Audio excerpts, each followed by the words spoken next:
There are mountains, and then there is Erebor, a solitary crown of stone. Baruch Hazad!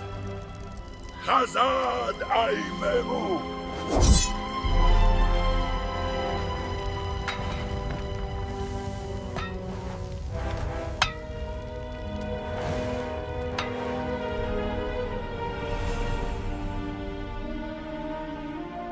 I will bring end to Erebor.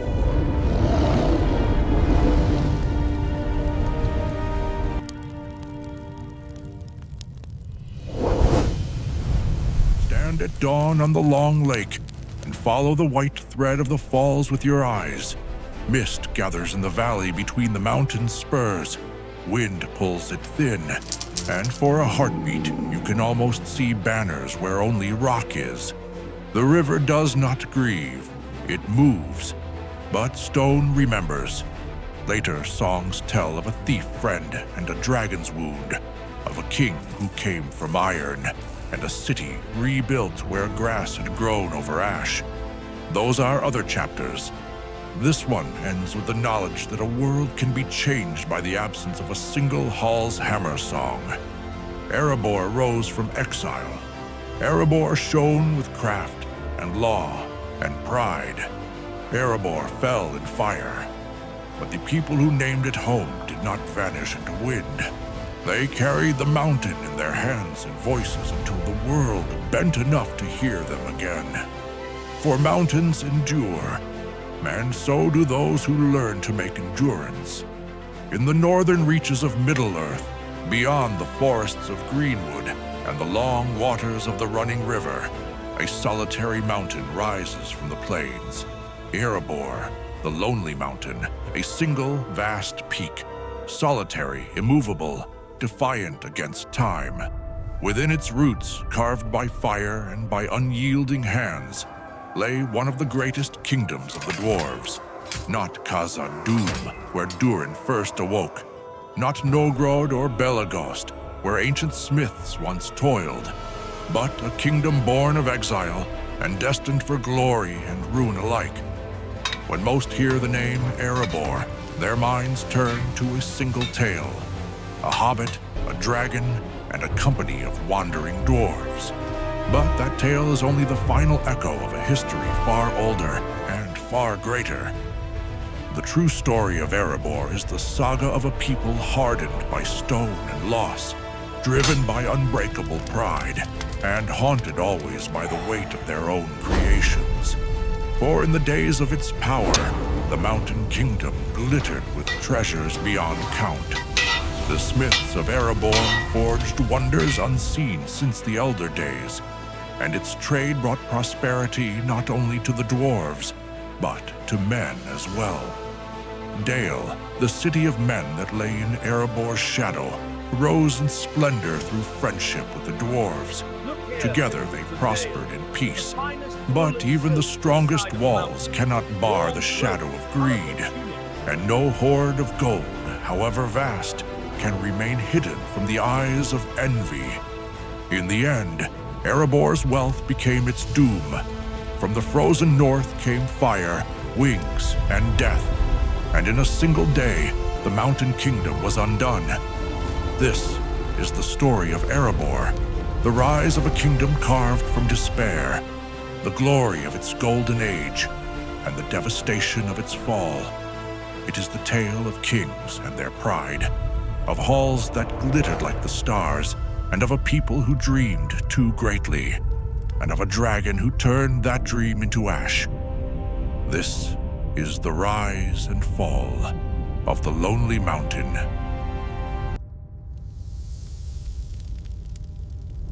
The tale begins with silence. The silence that fell upon Khazad-dûm when miners of great renown woke what should have slept forever. Deep in the roots of the world, a shadow moved, Durin's bane, and the hammer song died. Doors were sealed, lamps were quenched. A people carried their history on their backs and walked into the cold. Among the exiles strode Thráin, son of Nine, king without a hall, lord without a throne. He did not bend. He looked east, where the plains rise and fall like the swell of a slow sea, and there he beheld a solitary mountain thrust upward from the land, a challenge cast at the horizon. Erebor. Its southern spurs opened like arms into a wide green veil. From caverns beneath its feet sprang a river, cold and bright, that leapt forward as a white cascade, before winding toward distant lakes and the inward sea. Here, said Thráin, the exile would be king again. In the year men counted as T in 1999, the first fires were kindled in the forges of the lonely mountain. Pick and chisel cracked the first passages. Pillars were carved with the veins left living, as if the mountain's own ribs would bear the weight of halls yet unimagined. What is a kingdom? It is walls that hold, yes, but more. It is purpose shared. The people of Durin's line took purpose in both hands and made it sing. Not all of Durin's folk gathered here.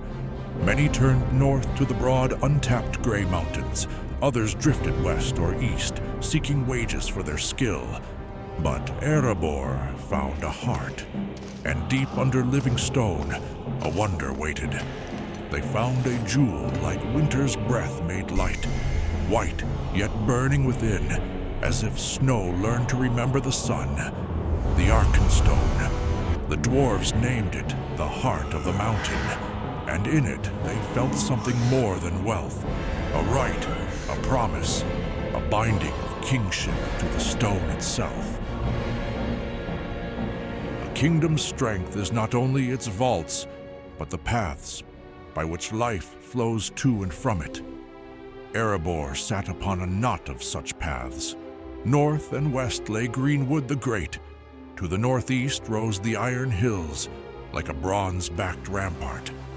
Between them curled the waters of the river running, the Kelduin, born under the mountain itself. Barges took the river southward, through a long lake upon whose piers men drove trade like nails. Timber, grain, leather, iron, and wine ascending, crafted works descending, blades that bit true, hinges that never squealed, toys delicate as clockwork, birds that beat silver wings.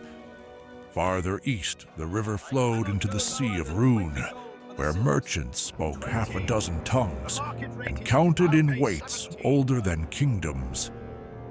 Across the forest to the west ran an older thing, a straight road laid by dwarven stubbornness when the world felt safer. The old dwarf road, cleaving Greenwood from west to east.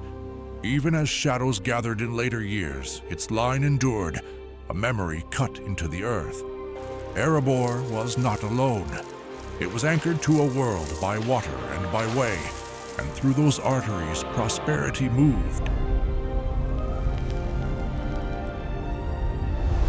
In those early centuries, the mountain blossomed. Great halls grew like caverns turned to cathedrals. The great chamber near the front gate surged with light and feast when messengers returned with news, or caravans creaked under weight of trade. If you stood beneath its vaults, the lamps seemed constellations set low enough to warm the face. Guilds took root, the smiths of the third hearth, the jewelers of the deep vein, the water-wrights who mastered sluice and wheel, the cartographers who mapped the honeycomb of halls, the raven keepers of Ravenhill who watched the approaches from the air and kept speech with birds older than any living king. Dwarves do not squander mastery. They school it, guard it, pass it on. At midwinter they sang the old songs to Mahal, the Maker, whose thought first formed their fathers in the dark. At midsummer they opened cavern mouths to the night, letting starlight strike polished stone, a custom, they said, knit heaven to earth. And always above the throne the Arkenstone shone like remembered dawn, as if the mountain itself were glad of their deeds. Beyond the gate, Dale flowered. Musicians there made instruments that paired dwarven gears with human grace. Children laughed over toys delicate as spider thread and strong as braided steel. And in the market square, merchants haggled with a good-natured vigor that left both sides smiling and a little richer than they had planned. Neighbor realms noticed. The Woodland King took his levies in coin and craft as well as wine. Lake Town kept its pilings repaired and its nets mended. Even the far-traveled of Rune spoke of the mountain's work. Yet kingdoms shift as winds do. In the year 2210, Thorin, kinsman of Thráin, moved his seat toward the Grey Mountains, where Durin's folk were gathering in strength. The promise of wide seams and new delving called louder than memory. Erebor did not empty, but its greatest voices went north. For 4 centuries, the lonely mountain stood largely quiet, its forges banked, its passages holding their breath. The Grey Mountains were rich, yet their northern marches cradled a long, bleak cradle of their own, the withered heath, a blasted land where dragons bred and brooded, where cold drakes slithered from old eggs and fire drakes lifted slow, hateful wings. For a time, the dwarves endured them with mailed courage and well-cast spearheads. Then the ledger changed. In the year 2589, a great cold drake came upon a king's gate and left grief in the snow. Dain fell, and Thrór with him, and the shock broke the strongholds like a blow at a keystone. So in 2590, the line of Durin divided its burdens. Thrór with the Arkenstone took a great company back to the lonely mountain to rekindle its fires, and his brother Thrór led hardy folk east to the Iron Hills to stand as a hard-edged anvil against whatever the north would throw. 2 pillars rose, the mountain and the hills, kin at distance, steel in 2 places. Under Thrór, the mountain woke again. The front gate's broad arch heard the creak of caravan harness, the ring of hooves, the laughter of men relieved to see stone that promised safe dealing. Within, the halls thickened with work, or hauled and smelted. Ingots struck and cooled, edges ground and polished until they found their song. Dale returned to splendor, perched like a jewel between the mountain's southern spurs and the river's turn. From the long lake northward came barges deep with Dorwinian wine for elven feasts. From the east came strange dyes and tall bows. From the west came news. The forest darkening, the road more dangerous each year. Erebor listened, nodded, and stoked its forges a little hotter. The Arkenstone lay upon Thrór's throne, a lamp of memory. Dwarves are not swift to superstition, but kingship deepened when its light touched a brow. It seemed to summon oath and pride at once, as if it could not distinguish between them.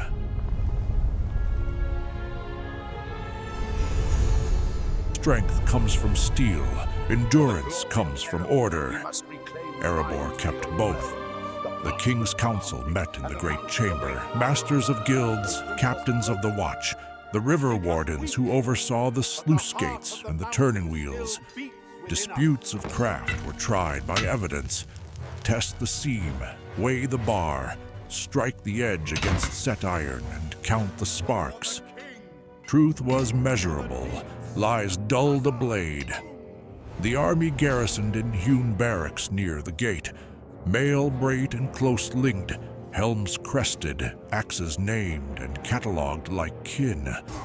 Younglings learned in the practice caves, where wooden pillars mimicked close quarters, and sound could blind and guide at once. Ravenhill kept its watchers.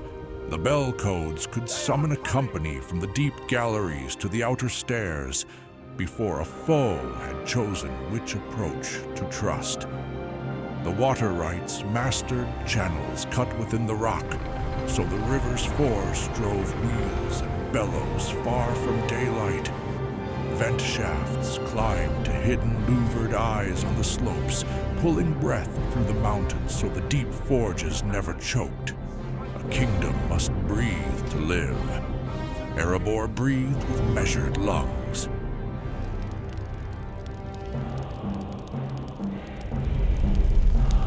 Shadows do not fall at once. They lengthen. First as a doubt across the floor of the world, then as a chill that settles where the fire should have warmed the hands.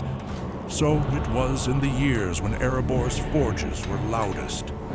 Far to the south of the forest's heart, a nameless poison gathered in bough and root. Greenwood the Great, once a road of light between silver trunks, learned to hold its breath. Paths that had been straight began to drift. Waystones seemed to turn their faces aside. The beasts of the wood forgot the sound of singing and remembered only the sound of fear. Messengers brought rumors on wet cloaks and cracked lips. Hunters from the western eaves spoke of a hill where birds would not fly and leaves browned in summer. Woodmen moved their villages farther north, and their stories were threaded with the same black thread. A necromancer, a hidden fortress, a watching eye that was not a thing with sight, but a place where sight itself felt unwelcome. The Elven King gave few words to men, but he thinned his patrols in the south, hardened the guard in the north, and his merchants asked more for less. For even river-borne wine has a cost when fear taxes every mile.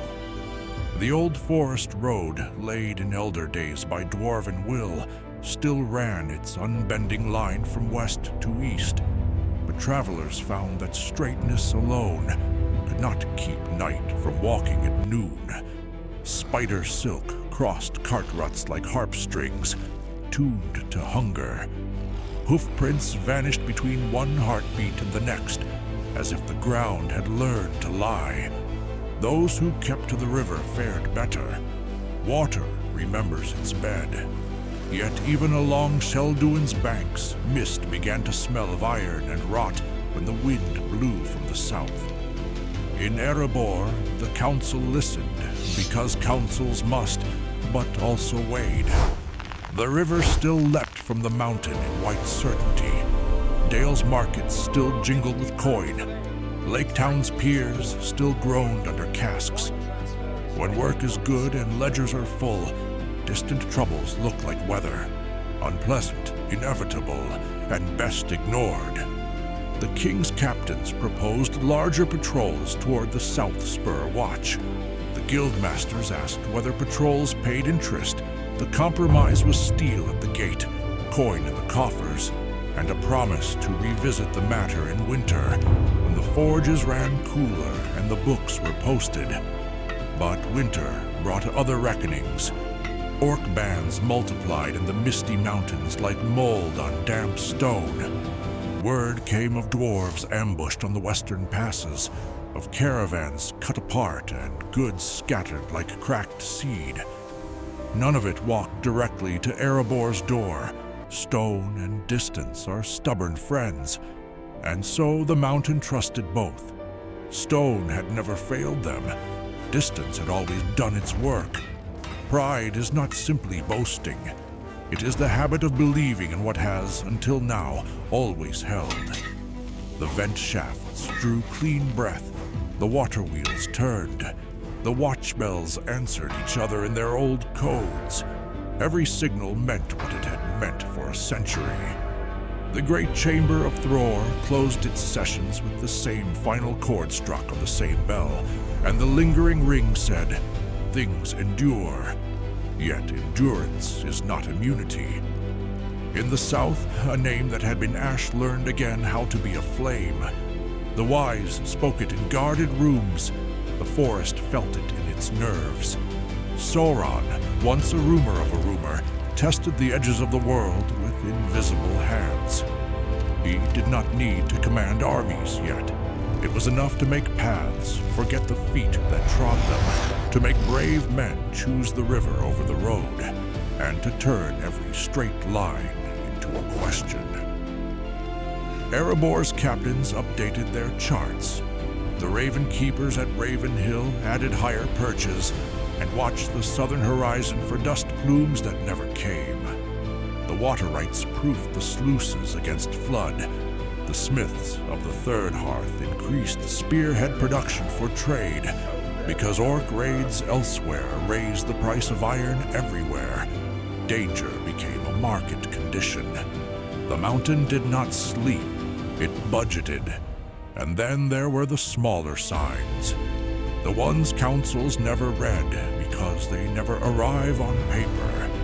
A boatman who had laughed loudest at the autumn fair now drank quietly and watched the tree line between sips.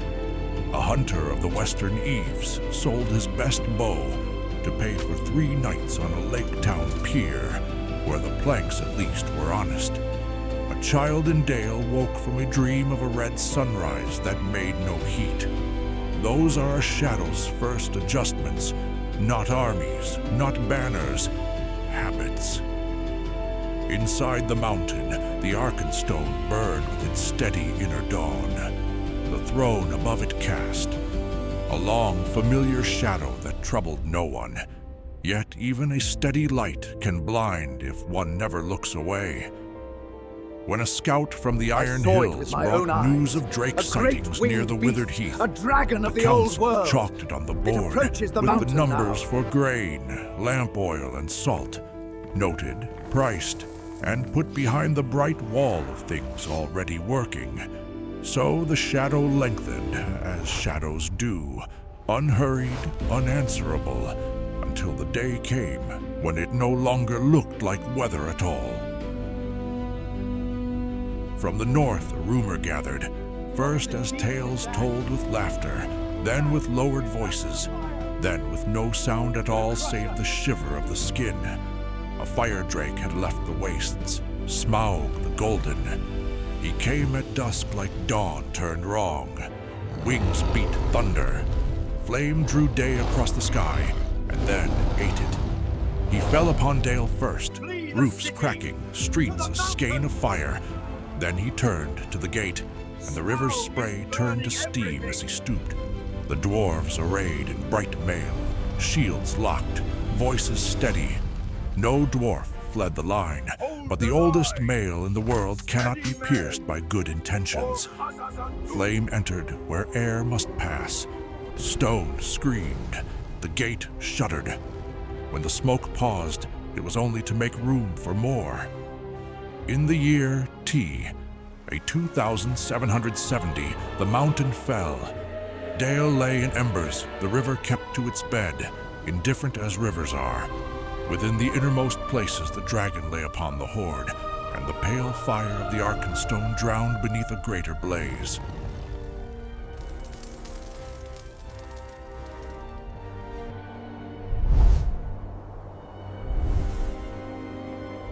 What follows a fall? The counting of what can be carried. Thrór wandered with a few faithful, his mind gone to old rooms. Thráin led a remnant south and west, selling craft dear and cheap as hunger dictated. Thorin was no longer a prince, only a worker with the memory of a crown. Pride, wounded, can turn to iron. When Thrór walked to the black door of Khazad-dûm to measure himself against a darkness, it was iron that answered, Azog's mockery, and iron that avenged him when Dain Ironfoot struck the Orc Lord down at Azan-al-Bizar years later. But vengeance does not mint coin. The mountain slept under a dragon. The north sagged around the absence. Lake Town endured upon old pilings. The woodland realm drew inward to its safer halls. The old road through the forest remembered straighter days, but bore fewer feet. Without the mountain's craft, Dale's markets were only burnt stone and grass reclaiming the squares where music had once climbed the air. A kingdom is not only walls and wealth, it is the shared rhythm of a people. In Erebor, rhythm kept time with hammers, with water wheels, with the march step on the practice stairs. When that rhythm ceased, the North missed more than trade. It missed its metronome. Men of the lake no longer measured seasons by caravan schedules. Elves no longer bartered for hinges that never froze. Even Faerûn felt the tug slacken on a line that had reached their harbors for generations. And yet, in exile, the craft continued. In a hired corner of a foreign forge, a Longbeard would still sing under his breath, and a blade would hear him, and the edge would answer true. Memory is a tool as real as a hammer.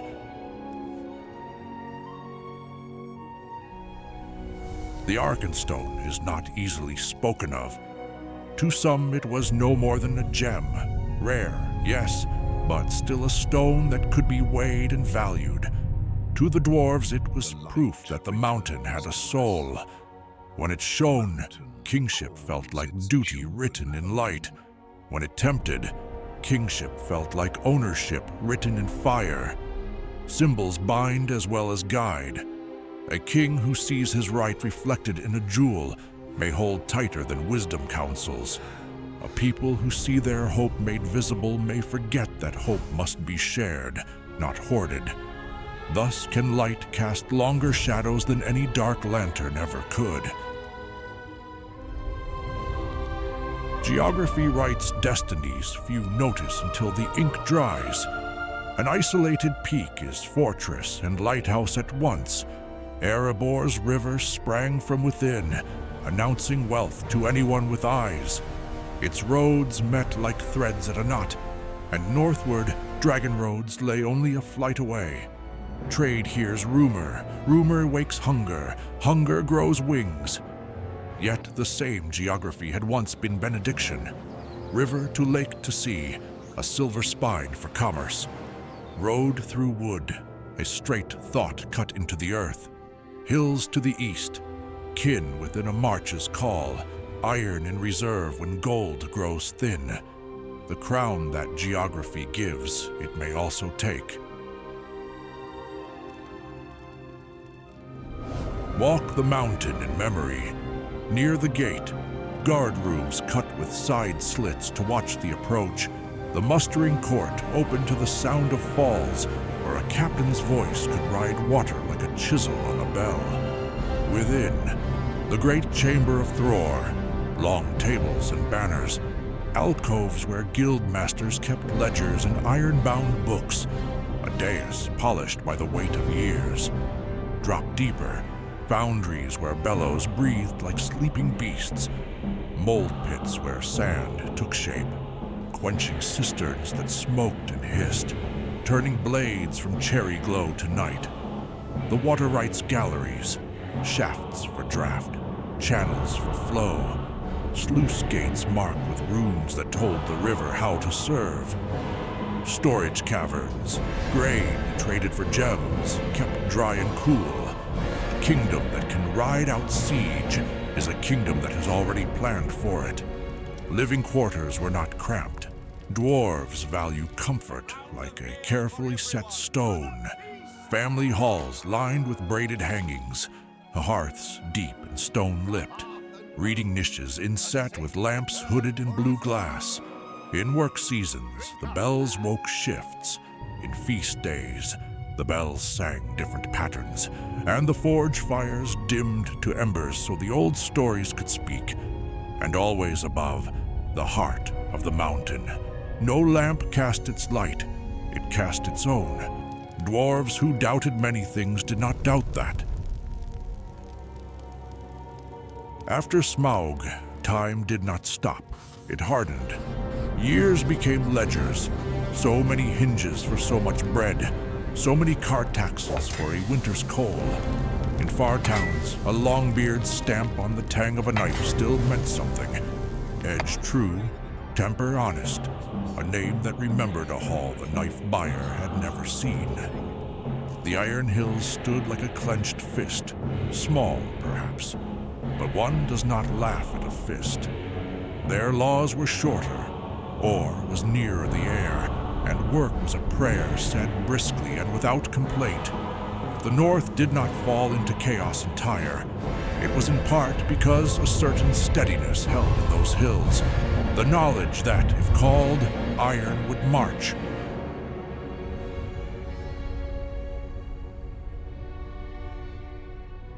Was the fall inevitable? No doom is that simple, but pieces clicked into place, hoard large enough to wake legend, geography close enough to feed that legend, pride firm enough to make counsel slow, and a foe fast enough to make counsel too late. It matters still because every realm forgets that stone protects only what wisdom preserves. Erebor kept craft, law, trade, alliance, then trusted stone as if it were more than stone. When wings filled the sky, stone did what stone could. It was not enough, yet memory survived. Memory always does in those who bind themselves to it. The hammer song went on in other keys. The mountain kept its shape against the sky, a promise and a reproach.